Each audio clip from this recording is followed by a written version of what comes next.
Dr. L.H. Hiranandani Lecture Series. This lecture series is one such initiative wherein we invite experts from the professions to introduce and teach our students industry relevant content beyond the syllabus. This event also marks an important stride in fostering industry academia collaboration, a synergy that is essential for innovation, growth, and meaningful progress in the healthcare. Today's session is particularly special as we explore the vital theme of regulatory aspects of pharmaceutical excipients. Today, we will explore the key regulatory requirements that are given to the pharmaceutical excipients, which are often overlooked yet vital components in the pharmaceutical industry.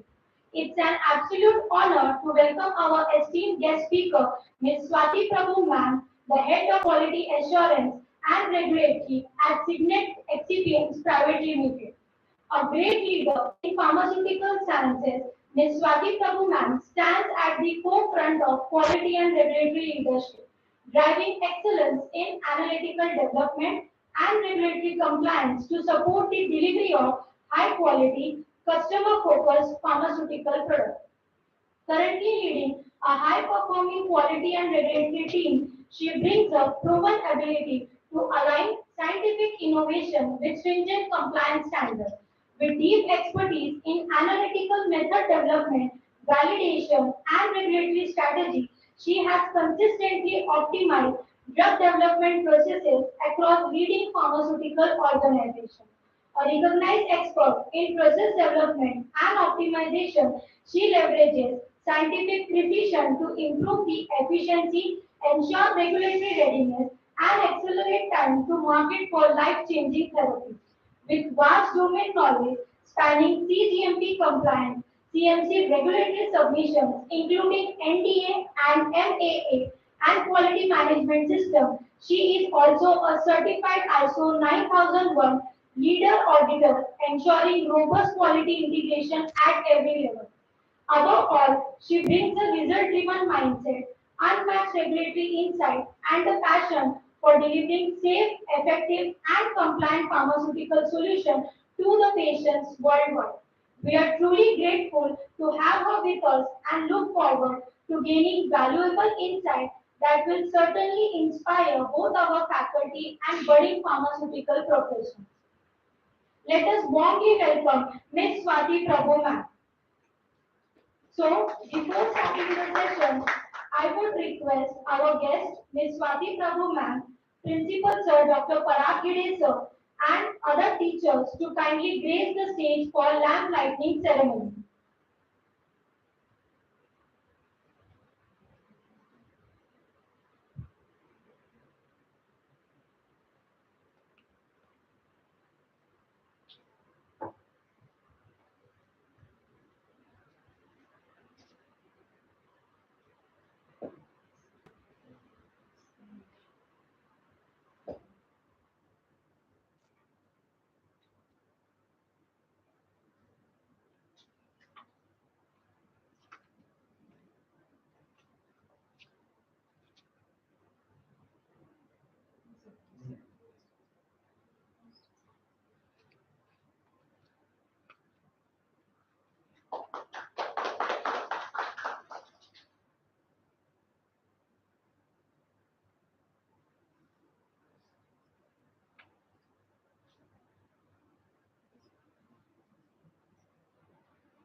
Thank you so much, sir. Thank you so much, ma'am.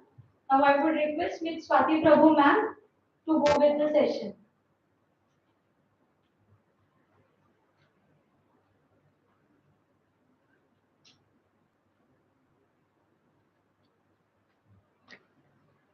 Good morning, all. First of all, I'm so sorry for being late. Actually, Meghna ma'am told me yesterday the road conditions are not that great, but I completely believed Google Maps than Meghna ma'am. And actually, I got cheated. I'm so sorry. I owe an apology from all of you. We are 20 minutes, 19 minutes late, and I would like to cover all that 90 minutes. It will not be a normal presentation. I would like to have it very interactive. So whatever I would like to deliver to you, you will understand it. Yeah, it is not only about the theoretical PPTs. It is about the experiences, case studies, and all the questions which are coming in your mind. The more questions coming to your mind, the more it will be understandable to all of us, all of you. I would also like to understand and learn from you because you are a new generation. Such a warm welcome for me. Thank you, Meghna ma'am. Thank you, sir. And praying to Goddess Saraswati, let's start our session today. I'm Swati Prabhu. It was too much about me in the preamble shared by this ma'am. In nutshell, my experience is about 22 years, and I was very fortunate to work with very good companies like Cipla Pharmaceuticals and Pharmaceutical Novartis India and Johnson and Johnson. Signet is my fifth company. Actually, I am an analytical expert. I'm master's in analytical and I have continued my research. I'm still working on research paper. Life is about learning and understanding. This is now you are learning. Keep learning all the time, all the way. Yeah. This is regulatory aspect of pharmaceutical excipients. The topic is suggested by Meghna ma'am, and I would like to go ahead with it. Because I am connected with the Signet, I will take 5 minutes. The PPTs are too much, but I will glance into it. Signet is very important organization for you as well because we as a Signet, we are supporting all pharmacy students with various excipients.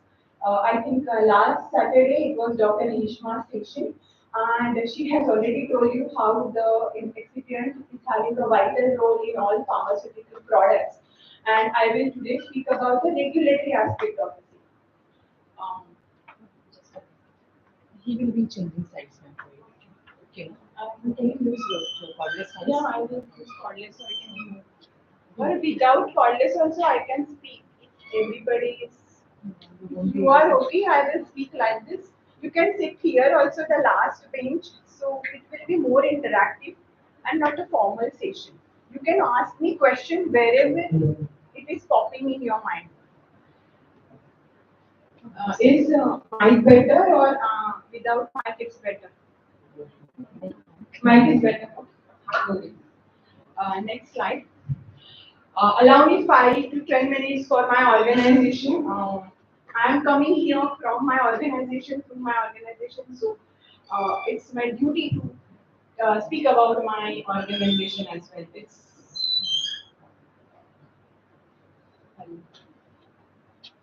so, two slides. Next, next. Yeah. So about Signet. This we will today we will see about the Signet. What are the excipients, regulatory aspect of excipient, and Q&A. As I told you, Q&A will not be at the end of the session. Whenever you are having a question, just raise your hand. Stop me right there, so it will be very clear and very interactive. Also, it should not be monotonous. I will ask you also a question, and please participate. Yeah. So about Signet. Signet, next slide. Signet is India's largest excipient distribution company. We are working in this field from 39 years. 26 principles. Principles is a global manufacturer. And we are bringing all this material, it is imported material. Even if principle is material coming from India, the principle is global. Rocket is the principal who also works in India. We are having 485 products, more than 485 products. We are serving 1,200 customers. Our market share is 52% and our total metric ton turnover for per year is 25,000. Next, we'll go with first. Our vision is empowering healthcare through a network of trusted partnership like you all and boundless innovation for a sustainable future. So like you all are our actually future customers. You are going to bring innovation to this world and we would like to be part of it. Signet. Our mission is to provide exceptional distribution service that prioritize integrity, transparency, and customer centricity. These are the different countries whom we are serving. India is our largest customer zone. We are into biopharma. Biopharma is our bedding vertical. We are also into nutraceutical. It is our second bedding vertical. And pharmaceutical is the field in which we are working since now 39 years. These all are our principles. If you have heard about the name IFF, Rocket, BASF, Asai Kasai, Senesco, Eastman, Union, all are, most of them are innovators as well. Yes. Yeah. So these all our products are being used in all these different formulations, liquids, optic, inhalation, derma, ophthalmology, nasal, oral, solid orals, and injectables. That was about Signet. Now we will start with our actual presentation. When we say excipient, the PPT is very clear. Don't read about PPT. Can anybody explain what is excipient? What do you understand from excipient? Don't be fear. Anything. What do you understand from it? What is the excipient? You are not aware. Excipient. If you take any tablet like crocin, yeah, you are taking crocin or Dolo. In Corona, it was very famous tablet. Dolo is having a paracetamol. The tablet weighs somewhere around 800 to 900 milligram, and the content of the API will be somewhere around 350 to 500 milligram. To have the content is active pharmaceutical ingredient which works for it. You are taking Dolo for body ache or headache or whatever. The actual therapeutic is only 350 and rest everything which is not the active pharmaceutical ingredient is called as an excipient. So the bookish languages, these are the substances other than the API which have been appropriately evaluated for safety and intentionally included in a drug delivery system. So when you are adding it into the tablet, it is having various applications. It can be used as a disintegrant, it can be used as a vehicle, it can be used as a binder, it can be used as a filler. We will go for that also. I think Dr. Hishma has taken this part. Uh, I have to also speak about it, then it will connect with the regulatory aspect. Yeah. So the main function of the excipients are excipients supports the processing of the drug delivery system during the manufacturing. So like support drug delivery system during the manufacturing is you cannot have API and make tablet out of it. You have to blend it. You have to identify something which will help that API dispose or dissolve in your body. So you have to do a very thorough understanding. How it will be done, whenever any API is decided that this is the API on which my company wants to work, then all the excipient will be studied, which are the key component of the excipients. Dr. Hishma also supports strongly to all our customers which excipients can be used in their formulation, the new formulations. And then there will be the excipient compatibility study. They are doing the excipient compatibility study with API and proportion of excipient. And then there will be the development batches, R&D batches, pilot batches, and then it is how going and coming to the market formulation. So it's a big journey. At least it will take 3 to 5 years. Yeah. Protect, support, or enhance stability, bioavailability, or patient's acceptability. So, patient's acceptability, I'll go first with patient's acceptability. Like many of the APIs are very sour or very different in taste. So, like there will be buffering agent, there will be masking agent, it will be the coating, sugar coating. This will give the acceptability acceptability to the patients. Bioavailability is when it is going inside our body, it should be available biologically. When we are studying, it is not only chemically studied, it is also studied in volunteers. If you know about this, when any of the product is prepared, it is not only going into chemical study or analytical study, the bio study will also be conducted. How it will be conducted? The first, it will be an animal study. Yeah. Once animal study is done, then it will go for a clinical study. It will also tested in a lab, and in clinical, it will be tested on a healthy volunteers. Yeah. And later on, when healthy volunteers give you a good result, there will be the patient study also. So this is how drug product gets finalized, and the efficiency of the drug product is evaluated before it is being sold in the market. Um, Protect and support. Protect is like there will be the coating, there will be the binder. So all these excipients also support drug formulation, oral formulation. It's protective, it's supportive, it gives, it also enhances the solubility of the drug product.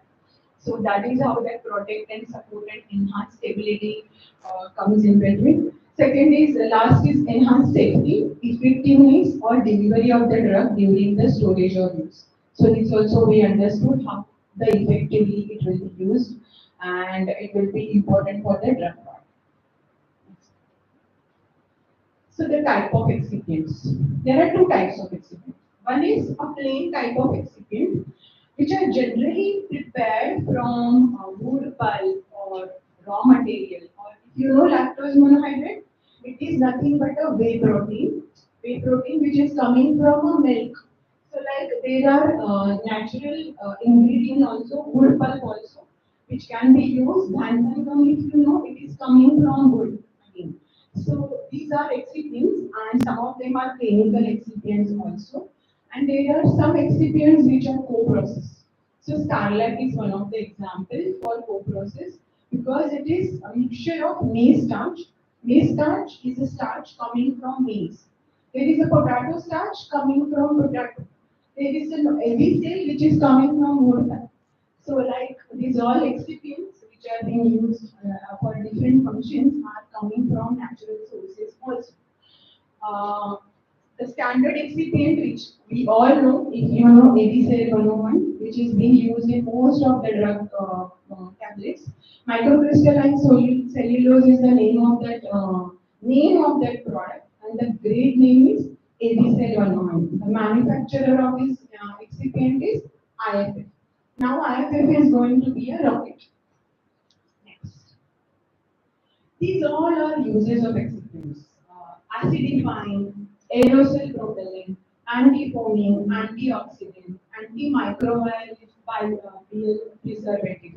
Antimicrobial preservative, the excipient, I would like to give you example, BKC. If you know BKC, benzalkonium is one of the known as excipient which is used as an antimicrobial preservative.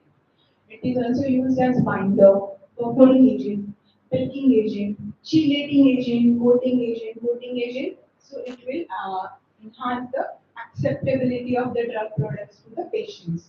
Coloring, flavor, perfume, diluents, disintegrant. Disintegrant, anybody knows what is disintegrant? Yeah, it is. It will. You know any example? Can you connect any example where the disintegrating agent is used? Any drug product which you can connect or you know this is having a disintegrating agent for sure. Any drug product? Yeah, I want name of that tablet. Yes, speak aloud. Disprin, somebody said disprin. So disprin, you know, na? Disprin, if you take a spoon and spoonful of water and you take, put a disprin in that, it will be dispersed immediately within a 5 minutes. You can swallow it also, or you can just take it in, put it in a water. It will disintegrate. And you know why this kind of innovative formulations are coming into the market? Why it is necessary to have a disposable tablet? Anybody? Yes, it It will give you a fast action. It will get dissolved very immediately, and that is how it start also working immediately on your body. Otherwise, the normal tablet goes into your stomach, and you know, now some tablets are working for 12 hours, some tablets are working for 30 minutes. Like paracetamol, if you take crocin, it will give you result within 30 minutes because it is immediate release tablet, but it still takes 30 minutes to work. This spray is a dispersing tablet and it will give you result in 10 to 15 minutes because it is dispersing immediately in your body and it get dissolved in your blood also very fast. Emulsifying agents, glidant. Glidant, you know what is gliding? Gliding is we are gliding. Yes. Any example you know for gliding? No, starch is not a glidant. It is a glidant, but very, very obvious. Uh, See, you know, you are playing carrom. Yes. Or before putting that striker, you put something on the carrom board. What it is? Talc. Yes. Talc is a very important gliding agent. It is part of many drug products. Talc. Why you know gliding? Because when you are making and mixing all the excipients and API, and when you punching the tablet, you have to put it in a hopper and all those instruments. You need that free flowing and something which is not sticking to the border of that instrument, of the instrument or machines. So for that, this gliding agent is important, and that is how gliding is one of the important part of the drug. Lubricant is also sort of it. Ointment, suppository base, plasticizer, co-solvent. Co-solvent is something, if there is a solution form of product, then you need that solution form of product needs something which bind that and keep that everything API intact. Otherwise, what will happen, you know, if you will store in a shelf for few days, all API particle will get settled. So once you are using a co-solvent, it will give you a very homogenized. Still, you have to check that bottle before using. It is written on the that bottle, but still, co-solvent is very important for solution drug product. Stiffening agent, something where we want a cake sort of formulations. Suspending, increasing agent, sweetening agent. Sweetening agent is for taste, especially for the kids come medicines. They want a sweeter taste, strawberry flavors. Tonicity agent and vehicle. You know what vehicle is? In the layman's language, what is a vehicle? It's a car.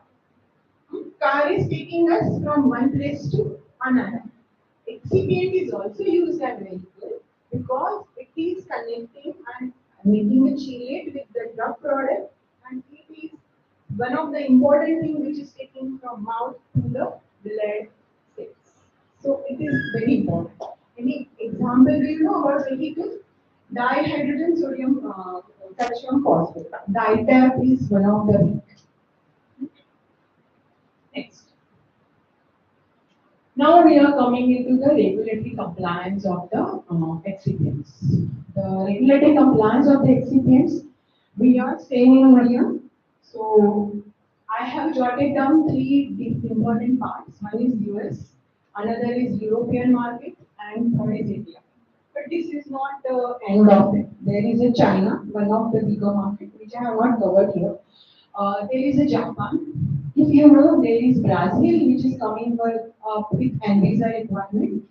The major part of the world is US, and many of the customers are working for US. Also working for European countries, and of course domestic market, India. So if you are going for India, the 21 CFR Part 2.0 it covers GMP for finished pharmaceutical. So drug product you have to adhere to the GMP part of it. For excipient where we are dealing, there is IPEC guideline. IPEC is what? International Pharmaceutical Excipient Council. How IPEC works? You know what exactly happens with excipients? Excipients are having monograph in respect to pharmacopoeia. You know pharmacopoeia, right? So there are different pharmacopoeia, USP pharmacopoeia, BP pharmacopoeia, IP, JP, CHP, and Indian pharmacopoeia also. Yeah, whatever Indian manufacturers are using and selling into the India, they have to ensure that along with API, each of the excipient they are using for the drug product should comply to Indian pharmacopoeia also. And that is how Indian pharmacopoeia is now also coming into the picture and now very significantly. Now they are coming up with a new version. 2026 there will be a new Indian pharmacopoeia version is coming up. They are also coming with the addendums because they are being now taken very significantly. Yeah, what IPAC guideline is doing is for excipient there are multiple things like nitrosamine. If you know about nitrosamine, EGDGA requirement, melamine, PACBS, multiple things. I will take you go through with that list also, which is not written in the monograph. So IPAC guideline is giving a guideline where something which is not written in a monograph also has to be taken care. You know ICH guidelines? ICH guideline does want something which is not written in a monograph. They are giving the oversight of that how the quality should be sustained, how the GMP should be taken care. What is the photostability? What is the method validation? What method validation should do? What is the development? What is the how the stability should be? Everything ICH is having 10 different things. Similarly, if you read IPAC guidelines, you will understand IPAC guidelines speaks every aspect about excellence. And all manufacturers have to adhere to these guidelines. These are very important when you speak and discuss about excellence. Even IPAC guideline is coming up with a template for quality agreements also. So that level of understanding and thorough evaluation is done by IPAC, one of the very nice council, International Pharmaceutical Excipient Council, IPAC. Second is European Union, EMA. EMA is, EMA are also doing audits. EMA is a union done by the European countries. The pharmacopoeia set by them is European pharmacopoeia, and they are having these two directives, 2001-83 EC and EC 756-2004. They are giving you requirement and guideline. This includes everything, just like IPAC. IPAC is not excluding anything, but EMA is having a different directives altogether. If you want this PPT, which I have specially prepared, all the content, I'll give it to you. You don't have to write it down. Yeah? I'll give it to Meghna, so you don't write it down. And any point of time, if you have any questions, you can post me through Meghna ma'am, or you want my number, I'll give it to you. Don't worry. Now just be little attentive and ask few questions if you have. Then product information, there is an annexation also for product information. How you are writing a product labeling for all the preservatives, colorants and allergens. So European EMA is also having directives for excipients. Third is India. CDSO is an Indian regulation body which works for excipients and for products also. For Schedule A, something if you must have heard about it. Schedule A is nothing but to be used for drug product. Relies on the standard from Indian Pharmacopoeia, IPAC, and occasionally USP and European Pharmacopoeia. If you know, if you heard about it, IP always be a replica of DP. IP is replica of DP majority of the time, and PP is replica of EP. So they all are interconnected. Many a times there are harmonized monograph. Harmonized monograph means what? This monograph will be exactly copied word to word for all the pharmacopoeia. USP, BP, EP, and IP. Everybody will say the same thing for that particular excipient. It is called as a harmonized monograph. Sometimes it may happen that few of the parameters are differing. Not only parameters, the specification criteria is also differ. Then you have to test. You have to either come on a stringent parameter and acceptance criteria, or you have to write both the parameters on your COL. We will come to that also. Any questions on this compliance? Hmm. Now we are going for the regulatory documents. So now suppose you are a manufacturer, you are in India, and now you are going for a manufacturing one tablet. You have identified your API also. You have also identified a different excipients. Now also for your study, you must be taking some excipients, right? So now how you will study excipient? Excipient is coming up with three packages. EIP is called. EIP is an excipient information package. The first excipient information package is about excipients. How it is manufactured, what is the origin of that EIP, what are the different regulatory aspects of, what is the manufacturing site, for which certification, what which accreditations they are certified for. Then what is the process flow of that particular excipient, and everything which is connected with that excipient will be written in EIP1. Now the example which I took ABC 101, there EIP1 is 98 pages. So it is like a Bible of that particular project. It speaks about each and every aspect. You take a name and that information is available in that EIP. So it is that important. Second EIP is excipient manufacturing site. Now many of the manufacturers are having multiple sites. They are not having the single site because this is their business continuity plan. So they are speaking about all their manufacturing sites, their warehouses, how they are storing, how their CO is being prepared, which are specification, and everything, where it will be released, everything will be written in the excipient manufacturing site. The third is a quality overview. Quality overview is which are the quality system they are adhering to. Most of them are adhering to ISO 9001. Most, I think, out of 25, 26, all are 25 are having this ISO 9001 certification. And then what is their quality system? What is their organogram look like? The supply chain look like? This everything. You have to give each and every package to the customer if you are selling your product to them. So these three excipient packages, EIPs 1 to 3, is very important. And you have EIP 1 to 3 means you have each and every 99% of the information about that excipient with you. Then there will be very important thing which is a specification. Specification is very important. Before taking any excipient in your hand, you should study specification of that. Specification tells you many things like which pharmacopoeia it is adhering to, which are the tests they are testing for that particular product. What are the functionality tests they are doing? What happens, many of the pharmacopoeia are adding, now they have started adding functionality testing, which are not mandatory. They are writing a golden line that functionality testing are not mandatory, but they are very important if your product is like that. Like particle size goes into the functionality testing. So if your drug product is tablet and you want the dispersion at a regular interval, particle size become very important.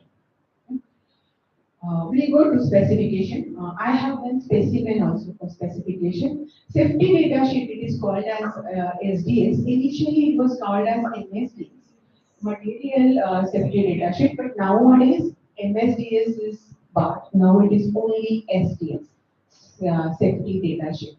It is having 14 sections and it speaks thoroughly about that particular product, how it is to be handled, which are the precautions you have to take, how hazardous it is, how it is to be stored, what are the regulatory safety aspect of it. Everything will be written in that SDS. If you get any example of SDS or you want any example of SDS, I can route it to Meghna ma'am for all of you. Very important document SDS. Just read it, it will be very good. It is about only about safety. And third is the certificate analysis, which is a lot specific compliance. So one particular lot is prepared by the manufacturer, then he will test it according to the specification and it will be released. And for releasing the document which will be issued by the manufacturer is called as a COA. COA is certificate of. Any questions on this? No, EIPs are not available in public domain because it is having lots of information which is confidential. So like, but even if you are taking the one pack of material like 25 kg, customer or like PR interface of the customer manufacturer, they have to give you EIP. So it is not quantity dependent. You take 20% of the material or you take 25 kg, but EIP will be with you. But it will not be public domain. I think IFF has started that in a public domain, but now they have taken it back. Maybe they have seen some misuses. But even we do not have. We are having one website. Dr. Ishma must have showed you, right? That Signet website. So there also we have very few specification and SDS. Many of the SDS and specification you have to request. Then only it will be given. It's not because of us, because of the manufacturer. They are having some restrictions to get them into the public. Is there any document with respect to contents of these sections? No, there is no document with respect to content of this section because excipient information package is not something which is fixed. It is dependent on manufacturers to manufacturer. Now I told, With respect to design of this particular. exactly, yeah. I told you now Excel is having 98 pages document. But if I don't want to give you 98 pages document because you are asking me one thing, residual declaration. I'll go to residual declaration. I don't have to give you everything. So each and every manufacturer thinks differently. Some of them will have 40 documents instead of that 198 pages document. IFF is having this thing that I will have everything in mind. But EIP is brought by many of them. Residual elemental is not part of it. Nitrosamine, EGDGA is also not part of it. They are issued by different. But IFF is not in that. They have brought everything in the same document except for nitrosamine. Nitrosamine is a highly confidential document. Manufacturers love to share directly with the customer. But nowadays we are having also a database for nitrosamine. Any questions from this? Clear so far? Now this is too small. I'm so sorry, but I have just I'll speak about it. I'll read it for you. The excipient example which I took was microcrystalline cellulose, right? This is a microcrystalline. The manufacturer is IFF. Huh? Now this IFF is acquired by Rocket. Now this name will be very soon changed to Rocket. This acquisitions is a normal and routine part of excipient world. Now, AVCell PH 101 is the brand name of this particular product. But if you open NF, PH, European Pharma or JP, the name you will find is microcrystalline cellulose. Understood? Very clear. You want to find out microcrystalline cellulose, this manufacturer is selling this brand as an AVCell PH 101. If you want to go for monograph, you have to find out microcrystalline cellulose. Now, they have come up with the product specification. Now, you will see all the specification part of all these three monographs. You have to open JP, EP, and USP. All this, nothing will be missed here. Everything, all paragraph, and the specification state will be either stringent. So if three of the manufacturers are given, three of the monograph are given different specification, the most stringent will be reflect here, feature here of the specification. So, and then there is a microbiological requirement, which is very less likely for excipients. Excipients are not that for microbiological, but many of the manufacturers are giving. Now there is one more example like Ditec. Ditec do not have any microbiological requirement in monograph, but it is having in-mill water, 26% of in-mill water. So you want to keep stored it in a packed poly bag. There is it likely to happen that a water get that water gets it's coming out from that product and it is giving you microbiological TYMC and TAMC counts little higher. So manufacturer is having different kinds of processes there also and they have controlled it. But microbiological is also one of the important things customer are using. Even if it is not part of manufacturer, monograph customer are testing microbiological aspect and that is how majority of the manufacturers are having this in their specification. TAMC and TYMC is having the standard USP requirement. TAMC should not be higher than 1000 and TYMC should not be higher than 100. Look at this specification. IFF is giving you very stringent. TAMC is 100 and TYMC is 20. So you can realize, looking at the specification only, you can understand how good that manufacturer is and how strong their control measures are. Then particle size, see they have given this as an additional specification. So this is not part of any of the pharmacopoeia. This is their additional specification. They have mentioned it here, and if I want to adopt it, I can always adopt it as per the manufacturer specification. They are also giving you product shelf life line, how many years it is stored for. See, the store at ambient condition in container sealed material is very hygroscopic. This same statement you will also find in a SDS. 4 years is the shelf life given. Shelf life for excipient, it is of two types. First is a retest, which is the general terminology used for excipients. Another is the expiry date. Expiry date is terminology which is used for a dual purpose. Now, what is a dual purpose excipients? Anybody can tell me what can be a dual purpose excipient? Excipient dual purpose. Why dual? Excipient can be used as well. What are the components of drug products? Two components. Exactly, API and excipient. When I say excipient is a dual purpose, what can be the other purpose of excipient? It is acting as an API also. So whenever it is acting as an API, retest date will be replaced by the expiry date. Any questions here?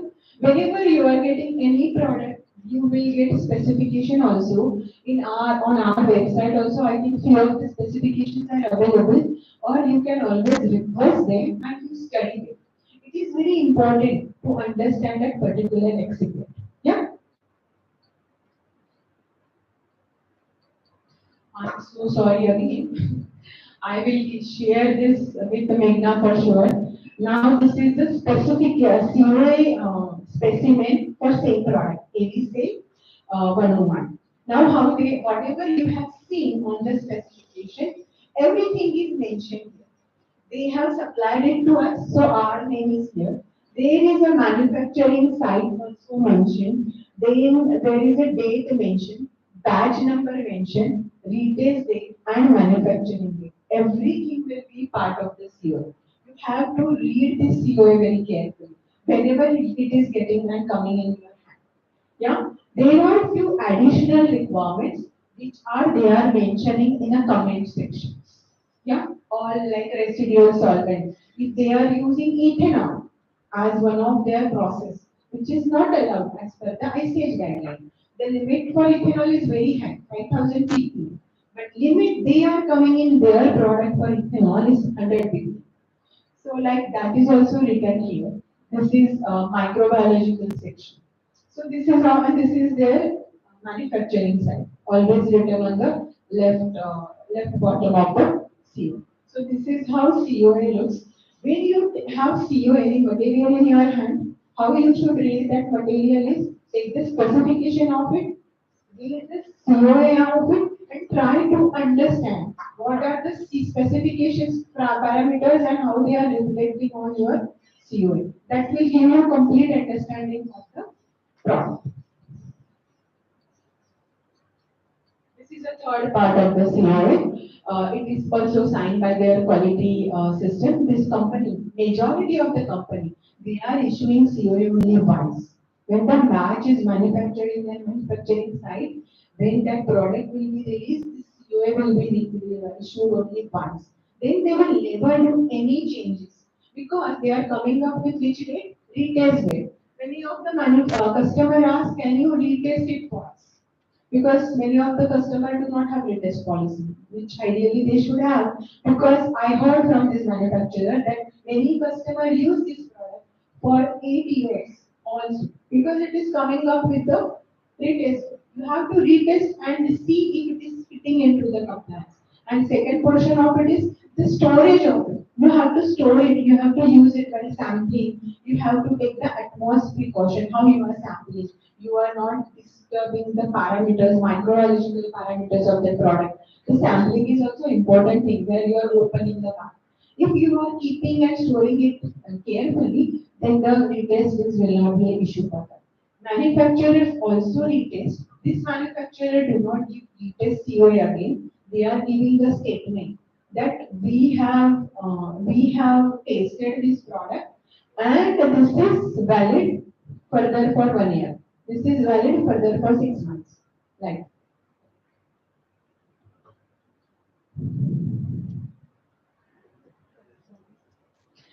there is till they are doing troubleshooting, there is one more terminology which is called as a best before date. Best before date. But it is not in the pharmaceutical industry. Some of the food products are also being in the pharmaceutical industry. But for food excipients,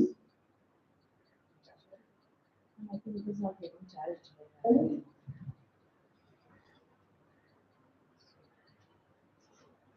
So, Bandu, sir.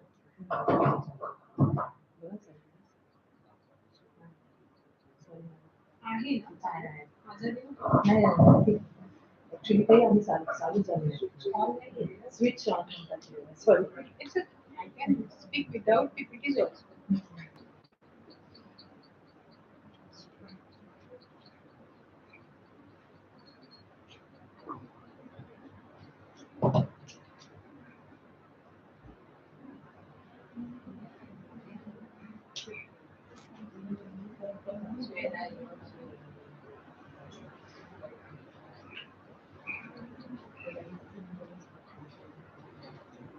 shelf life, which is coming up with the three terminologies: expiry date, retest date, and best before date. You know what shelf life is? It is very important for farmers, formulators like you. So, you know what is a shelf life? Can anybody explain what is a shelf life? Drug product also has a shelf life, right? You take Maggi, Maggi also has a shelf life. You take whatever you take, any of the medicine, then there will be a shelf life. You know what it is exactly? Yes. Yes, so shelf life is something which is giving a assurity that this product is stable for. So shelf life in a layman's, it's a shelf life. If I got this product from the market, it is having X shelf life. That means on my shelf, on my home's shelf, it is stable for till that particular date. Simple. Shelf life has a literal meaning. Shelf life has a literal meaning. It should be stable for that particular day on your home's shelf. And how it is derived? Anybody? How shelf life is derived? From where the date is coming? Exactly. Stability. I am actually in Johnson and Johnson. I work only for stability for 9 years. So I will again come on stability. It is my most favorite portion for lecture also. TSC, PSC is duplicate here. Sorry for that. TSC, PSC. Do you know what it is? It's a spongy form. It is giving a diseases to human life and also for animals. That is how TSC, BSC, transmissible and bovine form. It's a spongy form. It's a bacterial form, and those has to be either absent or there has to be a declaration that that cannot be part of my product. It is required. Process flow is also important thing. How you have derived the process. Origin is also one of the things. Stability statement or data. Stability is not mandatory.